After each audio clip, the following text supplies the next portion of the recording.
Breaking news చూస్తున్నాం. దుర్గం చెరువు ఆక్రమణల వ్యవహారంలో బీఆర్ఎస్ ఎమ్మెల్యే కొత్త ప్రభాకర్ రెడ్డితో పాటు వెంకటరెడ్డి అనే వ్యక్తిపైన పోలీసులు కేసు నమోదు చేశారు.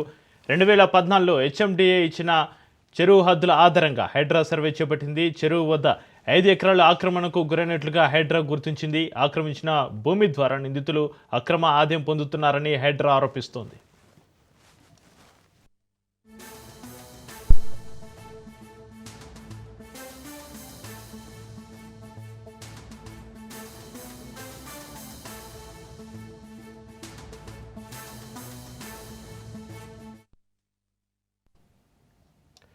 దుర్గం చెరువు ఆక్రమణ వ్యవహారంలో బీఆర్ఎస్ ఎమ్మెల్యే కొత్త ప్రభాకర్ రెడ్డితో పాటు వెంకటరెడ్డి అనే వ్యక్తిపైన పోలీసులు కేసు నమోదుకు సంబంధించి మరింత సమాచారాన్ని మా ప్రతినిధి పవన్ ఫోన్లైన్ అందిస్తారు. పవన్,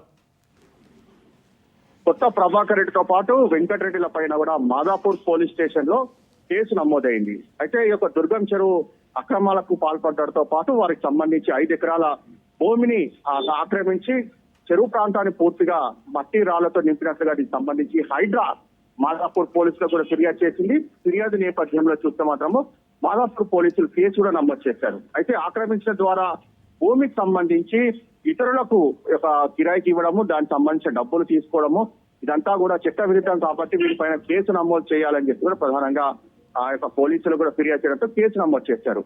అయితే 2014లోనే హెచ్ఎండిఏ ఎఫ్టీఎల్ ప్రాథమిక నోటిఫికేషన్ కూడా జారీ చేసింది. అక్రమంగా భూమిని ఈ యొక్క కబ్జా చేయడము, ప్రైవేటు ట్రాన్స్పోర్ట్ కు పార్కింగ్ ఇవ్వడము, ఇదంతా దీనిపైన కూడా హైడ్రా పోలీసులకు ఫిర్యాదు చేయడంతో పోలీసులు కేసు నమోదు చేసి ఇన్వెస్టిగేషన్ కూడా చేస్తున్నారు. అయితే ఫిర్యాదు మేరకు మాత్రము ప్రధానంగా నోటీసులు ఇచ్చి విచారించే అవకాశం కూడా కనిపిస్తుంది. Right, thank you Pawan.